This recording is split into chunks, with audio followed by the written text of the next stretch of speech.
Corey here, back with another podcast, Healing for Yarning, up on beautiful Warramai country up in Foster here today. I'll throw over the brother to introduce himself. We will ngata iti Dakota Manton, ngata Warramai Guri, ngata Girumbit Kuba Ibu. So my name is Dakota Manton. I'm a proud Warramai man, and I belong to the saltwater, and yeah. Thanks, bro. So, thanks for doing it in language too, bro. It's always beautiful here, all the different languages across our nations. So yeah, thanks for coming in today. So yeah, a little bit about your journey, bro. Where'd you grow up? So I was born and raised in Wingham, New South Wales, which is Biripi country over there. I was born in Taree, and then lived in Wingham for most of my life, which was mad. It was good childhood, little sort of country town, but yeah. Yeah. So back and forth to anywhere, or? I spent a lot of time going between Wingham and Sydney. Had a lot of family in Sydney, so we were going back and forth. So I think I got to see the perspective of like the city life, Yep. but also the country life. Yeah. So I was like a bit of. I think the city appealed to me more. Yeah. Just for the convenience of everything and that fast-paced environment. But I think my heart's always been like, in the country, in the coast. Yeah. Yeah. So any siblings?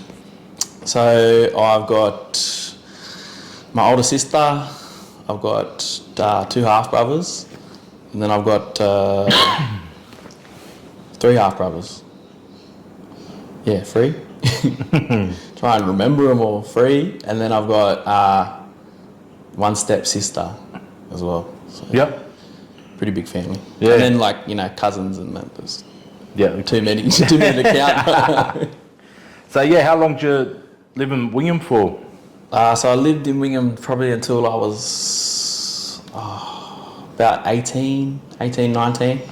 I did a 2-year stint there in boarding school. Yep. Went to St Gregory's College in Campbelltown. Yep. I was playing a lot of footy then, and sort of like, the typical blackfella story, went to the city to try and play footy, and, I got homesick and injured, and so I come back home, and then I think I was in Wingham till about 19, then I moved to Sydney for about 6 years, like young fella, chasing the money, trying to make something for himself, but, I think at the end of the day, country seems to always call you back home. Yeah. So...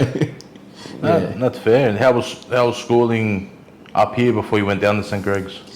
So I only started in year 7. So the primary schooling was, it was good. Up small country town, so you knew like everyone. Yeah. And then going from that to boarding school, where you don't know anyone, and then you're also living at the school, and so it was a very, very different experience. And I think. Now, back then, they didn't cater for blackfellas. Yep. It was very, very different. It was more, you're coming in on the scholarship to be almost like a token black person for them to tick a box. Yep. And so I don't think the cultural safety and awareness around blackfellas coming into school, taking them off country and that was very good. Yeah. I'm not sure what it is like now. I'd hope that it's a lot better than it was. Yep. But yeah, it was a difficult sort of 2 years trying to navigate that space. Yeah. But I think it was a very big shock too when I came back, because like coming from a private school to then going back to the public education system. Yeah. Where like essentially teachers just they didn't care. Yeah. They were just there to get their money, and like they didn't care. Like so I saw a lot of attitude change in me too, going from that to that. Yeah. Where like, the private school was very disciplinary. Yep. Compared to the public school was like, I came back and I was like, I can get away with anything. Yeah. Yep. Understand that. Was there many brothers at St Greg's when you went down there, or? Yeah, there actually was a fair few. There was probably, I'm not sure the right number, but there would have been at least like 20 of us over like from year 7 to year 12. So there was a big group of us, which we all kind of stuck together. Yeah. And then, so it was more like we would stick together, and then it seemed like the Islanders would also, kind of take us in under the wing sort of thing. So I think our cultures are very similar with the way it's very family orientated. So we were very, drawn to each other in that sense. Yeah. Yeah. So going down to Sydney, lived for 6 years. Whereabouts did you live in Sydney? So I was based in like Western Sydney, Mount Druitt area. Yep. So, high Indigenous population there. And it's also a good mixture of a lot of cultures in that area. So that was it was a good experience. I really enjoyed my time in Sydney, but then I think just that lifestyle, if you're not used to it, that fast-paced lifestyle, I don't think it can be very overwhelming, I think. Yeah. Which it was for me in the end. That's why I ended up moving back home. Yeah.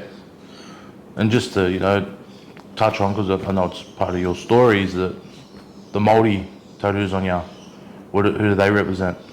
Yeah, so they're Samoan tattoos. Oh, Samoan, sorry. Yeah, and they represent my other side of the family, my step side of the family, but it's got all my nephews' names on it, wrapped in all the designs and that, so it's just a big part of my life as well. Yep. That side of my my story.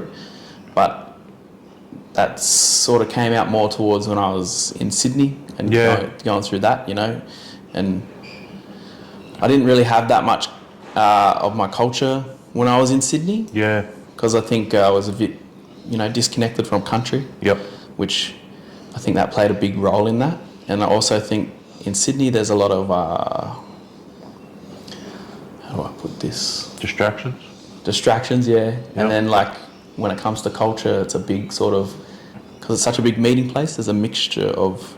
Oh, there's intertwining, different, especially nations. With our Indigenous culture, there's a lot of people from all different walks, all different mob coming together, and the culture mixes a lot. So it's not specifically for you or where you come from. Bit of an urban culture. Yeah. Understand what you're saying then. So growing up, back in Wingham, was culture a big part of your life growing up? Not so much growing up. It wasn't like a huge role. I always knew, growing up, I'm a black fella, this is what I do, this is, But I think when I was younger, I think a lot of my perception of it was that, black fellas was, to be good at sport, to be... Yeah. It was that sort of white stereotypical type of what I thought. Yeah. Because I think at the time, especially in Wingham, it wasn't big. The stuff at school was only just sort of coming into it. They were doing yarn and circles, and it was only sort of just being introduced, and a little bit of language was being introduced here. So I was kind of drip fed over the years, and then growing up, I didn't have much of a connection with my father. Yep. So that was my sort of link to culture. So I think there was a bit of a disconnect there, but when I came back from living in Sydney, that's when it started really I was there's more to this than just, playing football and, So what was the steps for you to start and I guess embracing that? And I think it was sitting down with more people, yarning, a lot of the elders as well, and then just having those open conversations with people. Yeah. And then also just researching. Yeah. But I think the best source of knowledge is our elders. They've been through it, they've lived through it, and just connecting with family. And I think my my journey with language as well has really opened my eyes. Yeah. Because I think once you sort of start knowing your own language, then you can take it out into country, and you sort of get a new sort of sense of everything, or a new viewing of the way country is. And I guess it's I guess what they explain as a spiritual awakening as well. Yeah, very much. When you actually know what, in my language, the name of this certain tree or this certain thing. So it would be like a spiritual awakening, but it's all a grounding in a sense as well. Yeah, 100%. So part of that, that journey and have you found that hard with obstacles or? Yeah, I think there's always going to be obstacles as well. Like there's going to be people that tell you like, you know, you didn't grow up on a mission, so you're not black. Yep. Or there's going to be people that'll say like, you're not black enough because you didn't do this or this, vice versa. But I think everyone's on their own journey. Yeah. But I think if you have the right intentions, then it doesn't matter because country and culture and everything will come to you. Yeah. You know, our ancestors will guide you in that right direction if your heart and intentions are pure with what you're doing. So, yeah. No, that's it. You know, you talked about that football journey, but then that not going down the avenue that you thought it would. So what has been your work journey? What type of jobs have you had? So starting out, when I moved to Sydney, I was in a lot of like warehousing, just that sort of monotonous stuff that you know, you're just paying the bills. You're not actually achieving anything really. Yep. I moved a pallet from there to there. That's one day's work, you know. But I did that, and then when I came home, I was doing sort of like a bit more warehouse stuff, and then I started moving into like the mental health and like disability support work sort of stuff. Worked at the local AMS, helping mob out there. But I think that's the main. I think that's my calling, is more down that sort of route, is like helping mob along their journeys, whether that be through language, culture, that sort of stuff, health and well-being. Yeah, that's the sort of avenue I'm trying to go towards. Yep. That's where I'm being called to, I feel like. Yep. Yeah. It's cool, and you know, it's also on the active part of your life. It's running. Yep. How did you get into running? That? Yeah. Well, I first started out running from the police. No. Never caught me there. I started running, doing trail running. It started like just after COVID. Yep. Being locked up inside for that long, you wanted to get out. But then I started doing trail running because I wanted to be fit, obviously. But then I also didn't really like the road running. It was kind of monotonous stuff. And so I was like, I'm going to do trail running because I get to be out on country and, you know, I get to see all these beautiful, beautiful scenery. But then I'm also being fit at the same time. So I started with that. And then I was fortunate enough in 2024 to get selected in the Indigenous Marathon Project. Yep. So I trained up for 6 months to run a marathon. Yep. And got to go to New York City in the bright lights and run a marathon, 42.195 kilometres. Got to add on the 0.195 just to rub it in. But yeah, that was a pretty good experience, you know. Something I'm grateful for. You know, not many people get to go to New York City and run in the biggest marathon in the world. But yeah, and then after that, I swore black and blue, but I was like, I'm never running again. But you know, I've been running here and there. You know, I get the motivation and that. But a lot of people, you know, they go, "Oh, you've run a marathon. You must love running." I go, "I hate running, bro. I hate it. It's more for me. It's more for the mental game than. Yep. I always say to people, running is more. It's like 80% mental. It's only 20% physical. Yep. Yeah. It's cool. And part of that training, so what was that? What was the 6 month training? How intense was it? And it was pretty intense. Going up from like trying to run a marathon in 6 months time, coming off like little to none experience is pretty intense. So like we started out, did a 10K in Canberra, then we went to Gold Coast, did a half marathon. And these are all sort of like within 6 week like blocks. Yep. And then we went to Adelaide. Then we went to Alice Springs and ran a 30K, which was magical, bro. Like running on country over there is just something special. Starting at 4 o'clock in the morning before the sun comes up because too hot. Yeah. But like running, it was a full moon. Running and like you get to see all the stars and like it's just like dead quiet. Wow. All I could hear was like the slapping of my feet like on the ground, and it was just real special country out there. Yeah. And then we did New York. Went to New York after that. Yep. which is a total different contrast to going from Alice Springs Yeah.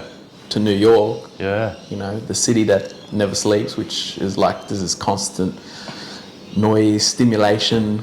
Yeah. Something very different compared to. And how many went on that run to New York? How many of you? So there was 11 in our squad that went to New York. Nice. Which is pretty good. Was you happy with your run? I was happy. I was just happy to finish pretty much. Yeah. Like first time, so I was like, I just wanted to. It was such an intense 6 months that I just really wanted to enjoy it. I wanted it to be like my victory lap, essentially. Yeah. You know. Yep. So like the crowds over there like are crazy. Like, Yeah. there's the whole way along. There's people cheering, DJs, marching bands. Like Wow. just It's an event. Yeah, it's an event. Yeah, it's a big party for the New Yep. Yorkers over there. So I just was hyping myself up. Yeah. Nah, that's good, bro. So, you talked about culture. So what's some of the stuff that you do fulfill yourself through culture now? What's some of the activities? You've spoken about language. Yeah, so probably language is a big main part, learning my language, studying my language, to then, take that out into country. Yep. But, I do make artifacts, go cut coolamans and all that sort of stuff. And I think I'm learning every day, which is the main thing, is Yeah. what I want to do. I don't want to continue to I don't want to be stagnant. I don't want to stop and be like, oh, that's enough for me. Yeah. I want to just keep learning, and that's in part going and sitting, talking to people, talking to elders, talking to anyone who wants to talk. Pretty much, I'll have a yarn with you. So Yep. that's a big part of my culture, and the way I learn Yep. is through sitting and yarning, and then people showing you how to do this, showing you how to do that. Yeah. So, but then also part of my culture is I want to share it. Yep. So once I've learnt it, I don't want to keep it. I want to be able to share it, which I think is a big part of our culture Yeah. as Aboriginal people. No, and that's it. And how does that translate for you now, like the sharing part and wanting to teach? Now you've got a captive orders with your son, just wants to learn off dad. Yeah. Oh, it's different, like teaching people who aren't your son or Yeah. aren't your children. So like teaching your children is it's something different. I Yeah. could teach a young fella from the street how to go throw a spear or something like Yeah. that, and it's fulfilling. It is. Yeah. But then the other day I was out the backyard with my son and he was throwing his little spear, Yeah. and that's just something so special, so amazing. I can't really even put it into words, the feeling you get. Yeah. And the sheer enjoyment in his face. Yeah, and he's throwing it and he's saying in language gamai, gamai garbling, he's saying throw, spear throw, Yeah. and it's just so crazy. Yeah. And then, transferring back to, you said before, a bit of a disconnect with your dad, but doing that with your son now. When we talk about intergenerational trauma, what you're doing there is breaking that cycle for your son. For Yeah. something you didn't have. Yeah, 100%. Yeah, which I think now, grounding myself in culture and then finding that as well has allowed me to go back to my father now. Yep. And reconnect, and then also share things that I'm learning that he may not have taught me, but I'm sharing it with him now. Yeah. But then also finding out that his father didn't share that with him. Yeah. Yep. And so see coming back and then realising that, he didn't know, so how was he ever going to teach me? Yeah. How was it he didn't really ever know how to be a good father, so how was he going to be a good father to me? Yep. So it's coming to that sort of realisation that, Yeah. because in the past held a lot of anger towards him for that, Yeah. but then, a lot of time I'd sit out in the country and just listen, and I think that's where I've really found that be able to really reflect on it all Yeah. and be he was just doing the best that he could. Yep. But it's also probably some of that resentment towards him that fuels the fire with your son, that you're going to be more present. Yeah, 100%. That's always been in the back of my mind from a young fellow when I was growing up, was always, if I'm ever going to be a father, I'm going to be there. I'm going to I won't ever leave. Like, and, you know, like my current relationship broke down, and like I'm no longer with my partner of my child. Yep. But still, like that for a second ever, that thought came through my brain that like, okay, I'm just gonna leave. Like, I'm just gonna leave my son. Like, not for 1 second. It was always, all right, well, you know, it's changed. We've got to adapt. But, you know, I'm always going to be there. Yeah.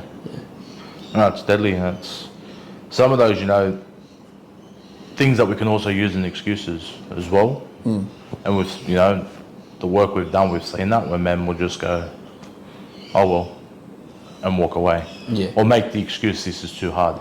Yeah. Being a father in a great relationship, being a father in a shit relationship, it's going to be hard. Yeah, exactly. It's not an easy task. Yeah. You know, and it's, especially if we don't, you know, for a lot of brothers out there that never had a father present to actually learn off. Or it's just being present. For me, that's the thing of working with men is present. And it's different being present of sitting there, but actually actively being present. Yeah. And it's something I've had to work on myself is sometimes coming home after a shit day and just being on my phone and my son's trying to show me something. Yeah. But because I'm on my phone, I'm not actually engaged exactly, with him. Yeah. Yeah, I think in society these days, a lot of people get that wrong. They think, you know, being present is just being around. Yeah. But like actually, you know, sitting there, listening to them, you know, actually going outside, doing things with them, you know, there's a difference between that and just, you know, sitting there and, you know, doing whatever, watching the TV or, you know, like you said, being on your phone. Yeah. But like, unfortunately, that's just the society we live in now. You know? The phones are always there. You know, you're always constantly like looking and. No, exactly. I think for me, the best thing that I have done is, you know, just get back to country. Even if it's like for 10 minutes, I'll say that to everyone, for 10 minutes a day, just leave your phone, just go sit and just sit in the silence. Don't say anything, just listen. It'll be hard. It'll be so hard. You'll be sitting there fidgeting. You'll be tapping your pocket, looking for your phone, like thinking, oh, I just got to check the time or check it like this. But like for that 10 minutes, after that 10 minutes, you'll feel so like good. Yeah. And then, you know, that 10 minutes might turn to 20 minutes, 30 minutes, an hour. It's exactly it, Brian. Making that time, and it's, for me, it's those things, just, you know, I'm going to go for a walk, leave your phone at home or leave your phone in the car if you're somewhere, and it's, you can always ring someone back. And that adjective of what if something happens, well, you know, 20 years ago something happened, you still found out. Yeah, exactly. It's not that long ago that we didn't have mobile phones in our pocket, you know? Yeah. We still found out something happened. We will get, somebody will get the message to us. Yeah. So, those things, and I guess, and I'm a big push, and my partner hates it because I always say to her, is never put your work email on your personal phone. Yeah. And she's terrible for it, but and I never do it, never ever do it. And so, just little things like that. Yeah. Because but especially for mob as well, is we take work home. Yeah.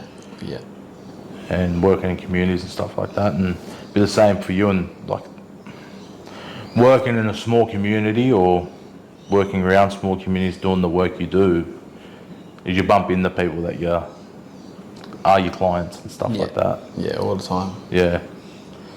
How have you dealt with that? I think you just got to be able to really, you know, take off that like work hat and then like community hat. Like there's got to be that fine line that you draw to be able to be like, all right, I'm out in public, I'm not working, so like I'm a part of the community now. Yeah. But then don't try and like grey that area of work and try and bring it into community as well. Yeah. In that community aspect, because then that's when, you know, people start talking and exactly things happen, you know.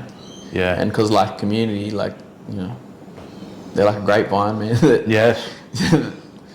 Community will know before Facebook, like. Yeah, no, exactly right.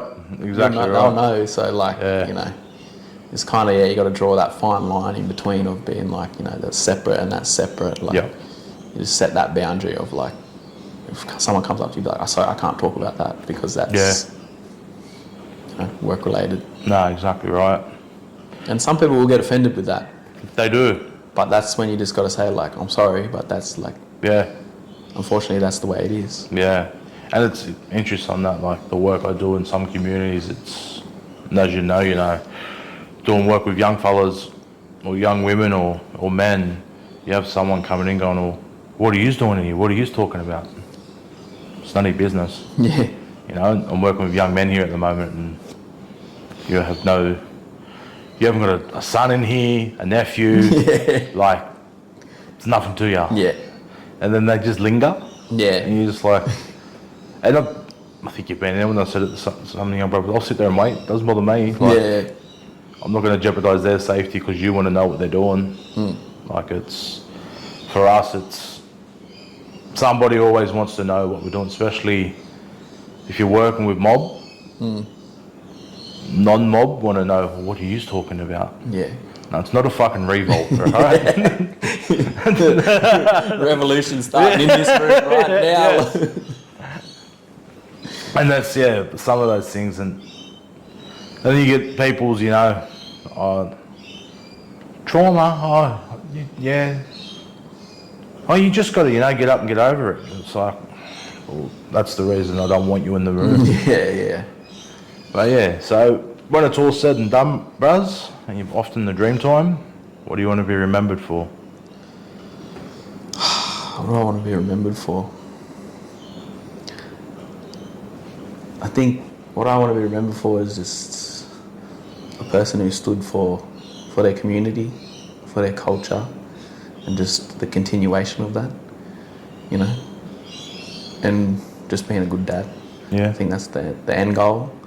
But if I can just spark that one person to create that ripple effect, so it's got to be one person. Exactly. So I think that's what I really want to do, is just try and conversate with anyone who wants to conversate with me, because you never know what your story, like, go on podcast. Like when you asked me, I was like, yeah, sure. Yeah. Because, my story might resonate with that one person, and that causes that ripple effect, and then, that one person turns into 20 people, to 30 people, to 40 people.